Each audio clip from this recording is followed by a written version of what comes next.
인플레이션으로 누가 이득을 볼까요? 정부가 국민한테 일종의 인플레이션 세금을 부과했다고. 실질적으로 인플레이션은 세금이었다. 그것도 우리가 인식하지 못한 상태에서.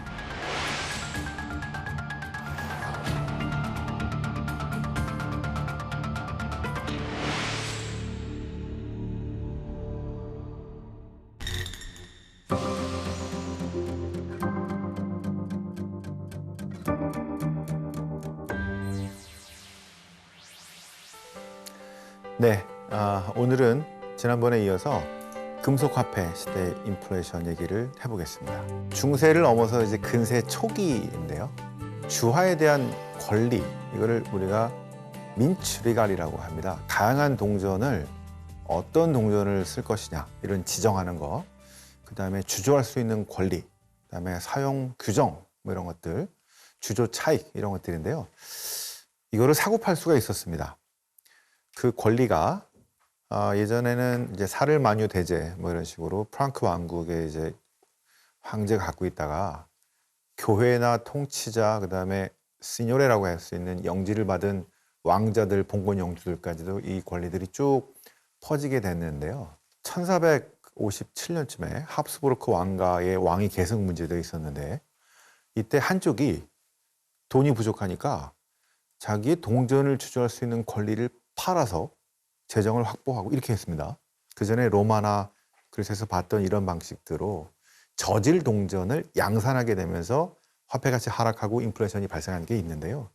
이때 요 상황들을 우리가 쉰더링의 그 이야기를 하는데, 이런 저질 동전을 다 받아주지 않고 이 통용이 잘 안 되니까 결국에는 화폐 개혁을 통해서 새로운 은화를 도입하면서 나중에 안정을 찾게 되고, 그때까지 또 인플레이션이 발생하게 되는 반복되는 상황이 나왔던 것 같습니다. 그리고 근세 초기에 그 강력한 중앙 집권 국가가 없었던 중부 유럽에서는 키퍼 운트 비퍼라고 하는 양팔 저울에다가 그 이제 무게를 재가지고요, 멀쩡한 동전을 회수해서 거기다 물을 타는 겁니다. 멀쩡한 동전을 저질 동전으로 만들어서 막 돌리는 거죠. 이런 식으로 금속 화폐의 문제는 항상 이 화폐의 가치를 저하시키는 이런 문제들이 계속해서 발생했다는 것들인데요. 그게 이제 지리상의 대발견이죠. 대항해 시대를 맞아서 새로운 국면으로 이제 가게 됩니다. 스페인 또 포르투갈 등등의 이 국가들을 중심으로 하는 그 지리상의 발견은 유럽에 의도하지 않은 그런 화폐 가치 하락과 인플레이션을 촉발했는데요. 14세기 이전 뭐 이럴 때까지는요, 실제 적도 근처의 무역풍 때문에 지금 보면 거리가 멀지 않은데 아프리카 서안에 있었던 이 황금을 배로 공수하기가 어려웠었다고 합니다. 하지만 이때 항해 기술이 발전하게 되면서 포르투갈이 아프리카 서해에 있었던 황금, 면화 이런 것들을 공수하는 데 성공했거든요. 그래서 스페인이 뒤늦게 황금을 얻기 위해서 인도 가는 항로를 찾겠다. 포르투갈이 이 아프리카 서안을 다 점령했기 때문에. 그래서 나섰다가 발견한 게 아메리카 대륙이죠. 이후에 중남미에서 특히 지금 볼리비아의 포토시라고 하는 이곳에서 유럽 전체 매장량보다 훨씬 더 큰 규모의 은광이 발견되면서 그 이후에 300년 동안 은이 유럽과 아시아로 공급이 됩니다. 이렇게 유럽의 은이 넘쳐나면서 수천 년 동안 안정적이었던 금과 은의 이 교환 비율이 급변하게 되는 상황이 발생했고요. 스페인에서부터 유럽 전역에까지 이 인플레이션이 높아지면서 엄청난 혼란이 발생하게 됩니다. 이렇게 16세기 중반에 그 볼리비아 포토시에서 은광이 발견된 이후에 150년 동안 지속된 유럽의 물가 상승 현상을 우리가 가격혁명이라고 하는데요. 이렇게 대항해 시대는 의도하지 않았던 인플레이션을 이제 이렇게 만들게 됩니다.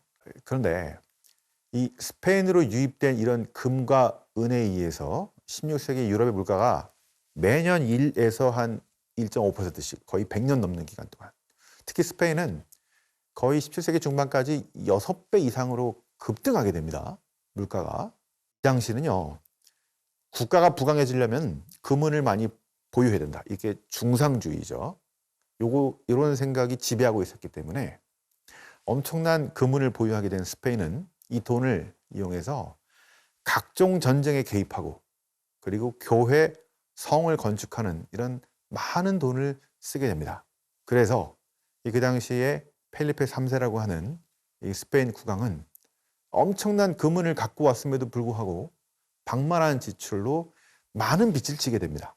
돈이 이제 없으니까 은화를 발행할 때 은을 살짝 좀 빼돌려 가지고 이걸로 채무를 상환하는, 그럼 이제 은화는 저질 동전이 되겠죠. 스페인에는 그래서 이렇게 저질 동전이 넘쳐나고 양질의 은화는 해외로 반출되거나 집안에 숨겨놓거나 악순환이 발생이 되면서 가뜩이나 인플레이션 부담이 많은데 인플레이션을 가속화시키는 이런 요인으로 작용을 하게 됩니다. 당시에 이제 유럽의 인플레이션을 국왕이 화폐의 순도를 약화시키면서 발생시킨 거다, 이렇게 비난을 계속했었습니다. 이게 그 16세기 유럽의 가격혁명 시대의 그 높은 인플레이션의 근본적인 원인이었을까요? 그 당시 사람들은 중남에서 갖고 온 금, 은으로 인해서 이 화폐 유통량이 늘어나면서 이 화폐 가치가 하락하면서 인플레이션이 발생했다는 것을 생각을 못했던 것들이었는데요. 이렇게 대규모 유입된 금, 은으로 인해서 인플레이션이 일어날 수 있다라고 생각했던 사람이 바로 프랑스의 장 모댕이라고 하는 사람입니다. 볼리비아의 포토시에서 갖고 온 이런 은이 스페인으로 유입되고 또 전쟁이라든가 뭐 교회, 성을 건축하고 무역을 하게 되면서 네덜란드 등의 전 유럽으로 이렇게 퍼져나갔다는 것들인데요. 그래서 금, 은의 증가한 만큼 또는 그보다 좀 적게 이렇게 소폭 낮은 정도로 물가가 상승할 수밖에 없었다라고 생각하는데요. 개념을 양팔저울로 설명을 합니다. 자, 양팔저울의 왼쪽에는 화폐, 은화를 놓고요. 그다음에 다른 쪽에는 상품을 놨겠죠. 이렇게 해서 균형을 맞췄는데 신대륙에서 금은이 더 추가로 들어오니까 이쪽 저울이 이렇게 무거워져서 낮아지면은 다른 쪽에 있는 상품의 가치는 올라가게 되겠죠. 요게 현대 어빙 피셔가 얘기하는 화폐 수량설의 기본 형태인데요. 화폐 유통 속도 V라고 하고요. 그다음에 경제 산출량, 뭐 GDP 성장률 같은 거고요. 이거를 T라고 하고, 요 두 가지가 어느 정도 일정할 때 통화량의 증가, 이거를 우리가 M으로 표시하는데요. 통화량의 증가는 결국 물가를 상승하게 만든다. 이게 화폐 수량설인데 지금 이거를 요 양팔 저울로 그대로 설명을 하고 있는 거죠.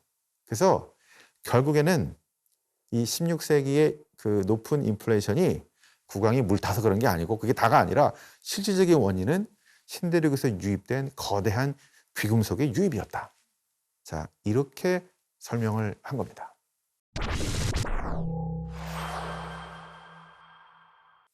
영국, 뭐 유럽 할 것 없이 이 지역의 그 국가들의 문제가 금속 화폐가 엄청나게 훼손되고 있는 것들이었는데요. 화폐 경제가 시작된 이래 많은 사람들이 이 화폐를 위조하거나 함량을 줄이는 식으로 해서 이 금속 화폐의 가치를 속이려고 했는데 주로 국왕이 그랬습니다. 위정자들이 그랬고요. 정부가 그랬다는 얘기입니다. 이처럼 주화의 물리적인 가치를 낮추는 이런 것들을 디베이스먼트라고 하고요. 이거를 동전의 질적 저하라고 표현을 합니다. 이 금속 화폐는 금, 은, 뭐 이런 식으로 귀금속 덩어리이기 때문에 가치가 있는 거죠. 그런데 귀금속의 함량을 낮춰가지고 좋은 화폐를, 주화를 이게 나쁜 주화로 만드는 거잖아요.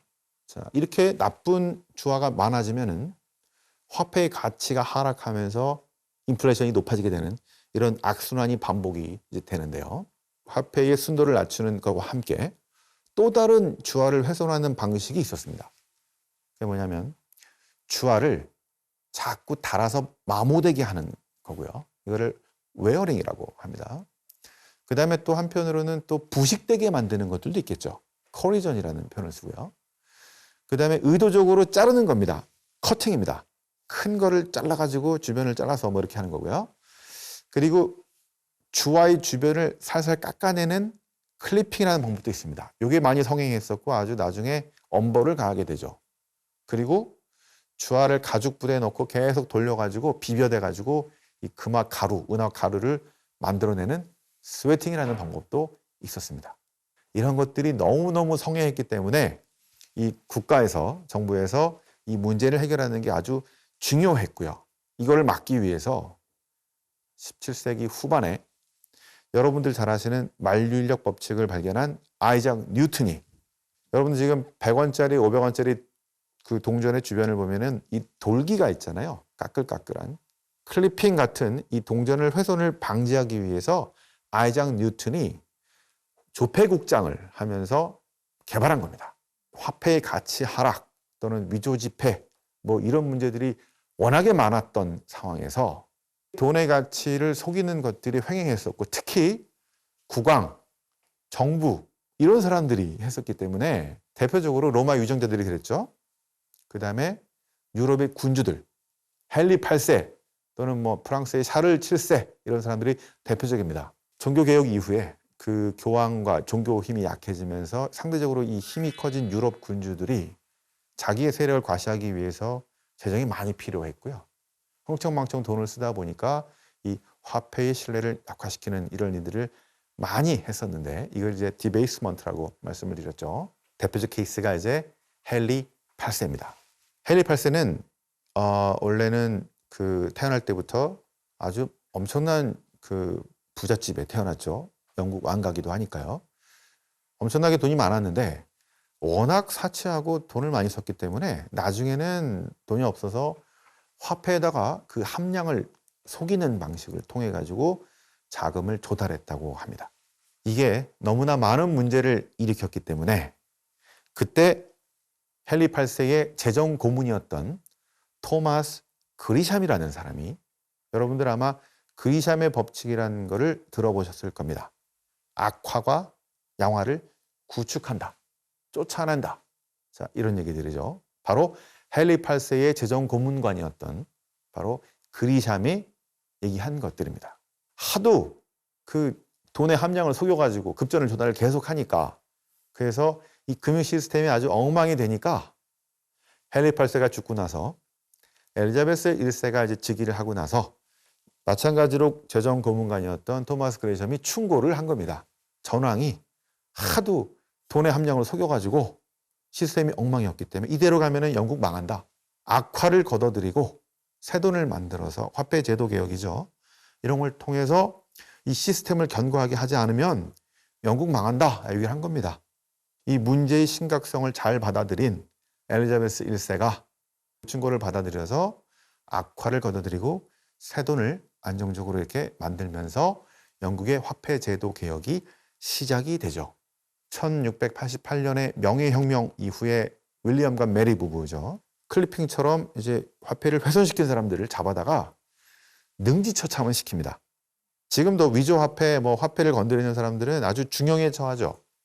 예, 이게 우리 금융 시스템의 핵심이기 때문에 그렇습니다. 1694년에 이제 영란은행, 영국의 중앙은행 지금이죠.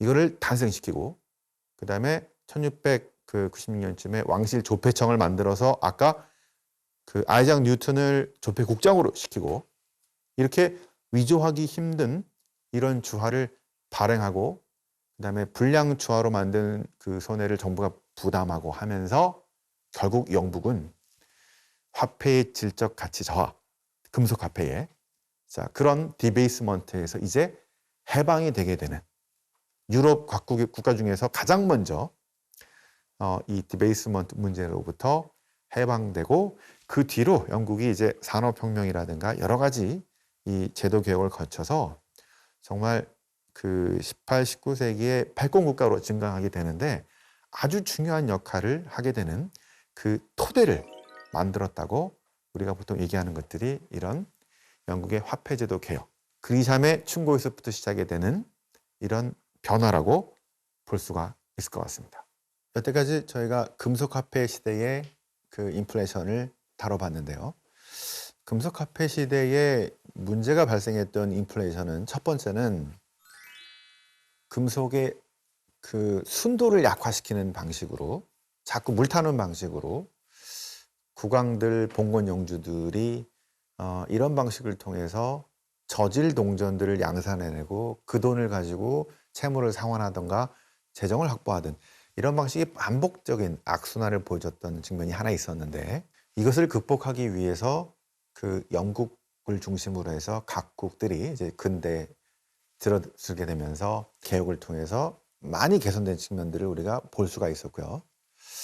그리고 두 번째는 16세기 귀금속의 유입을 통한 이런 통화량 확대 이런 문제들은 실은 금속화폐 시대의 인플레이션뿐 아니라 현재까지도 비슷한 측면이 이어지고 있는데요.